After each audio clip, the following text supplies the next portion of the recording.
କୁକୁରଟିଏ ପାଟିରେ ଖଣ୍ଡ ମାଂସ ଲଗା ହାଡ଼ ଧରିଥାଏ। ସେ ଗାଁ ଆଡ଼କୁ ପଡ଼ିଥିବା ରାସ୍ତାରେ ଚାଲୁଥାଏ। ଆରାମରେ ଲାଞ୍ଜଟିକୁ ହଲେଇ ହଲେଇ ଗୀତ ଗାଇ ଗାଇ ବାଟ ଚାଲୁଥାଏ। ସେଇ ବାଟରେ ଝରଣାଟିଏ ପଡ଼ିଲା। କିନ୍ତୁ ଝରଣା ପାରି ହେବା ପାଇଁ ତା ଉପରେ କାଠ ଗଡ଼ଟିଏ ପକାଇଥାନ୍ତି। କୁକୁରଟି ତା ଉପରେ ଦେଇ ଝରଣା ପାରି ହେବାକୁ ଲାଗିଲା। ଏପଟ ମୁଣ୍ଡ ଉପରେ ଖରା। ବହୁତ କଷ୍ଟରେ ସେ ତା ଘରକୁ ଯାଉଥାଏ। ମୁଣ୍ଡ ଉପରେ ଖରା ଥିବାରୁ ତାର ଛାଇ ଝରଣା ପାଣିରେ ପଡ଼ୁଥାଏ। କିଛି ସମୟ ପରେ ସେ ପାଣିରେ ନିଜ ଛାଇକୁ ଦେଖି ଆଉ ଗୋଟିଏ କୁକୁର ବୋଲି ଭାବିଲା। ଛାଇ କୁକୁରର ପାଟିରେ ଖଣ୍ଡେ ମାଂସ ଲଗା ହାଡ଼ ଥିବା ପରି ସେ ଦେଖିଲା। ତାକୁ ଦେଖି କୁକୁରର ଲୋଭ ଆସିଗଲା। ସେ ଆଉ ଖଣ୍ଡିଏ ମାଂସ ଲଗା ହାଡ଼ କିପରି ଖାଇବ ବୋଲି ଭାବିଲା।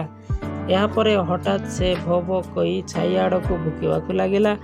ଭୁଲି ଯାଇଥିଲା ଯେ ତା ପାଟିରେ ଗୋଟିଏ ମାଂସ ଲଗା ହାଡ଼ ଅଛି। ହଠାତ୍ ପାଟିରୁ ମାଂସ ଖଣ୍ଡକ ପାଣିରେ ଖସି ପଡ଼ିଲା। ଫଳରେ ତା ପାଣି ସୁଅରେ ଭାସିଗଲା। ଲୋଭୀ କୁକୁର ଛାଇ ମାଂସ ଲୋଭରେ ଅସଲ ମାଂସ ମଧ୍ୟ ହରେଇଲା।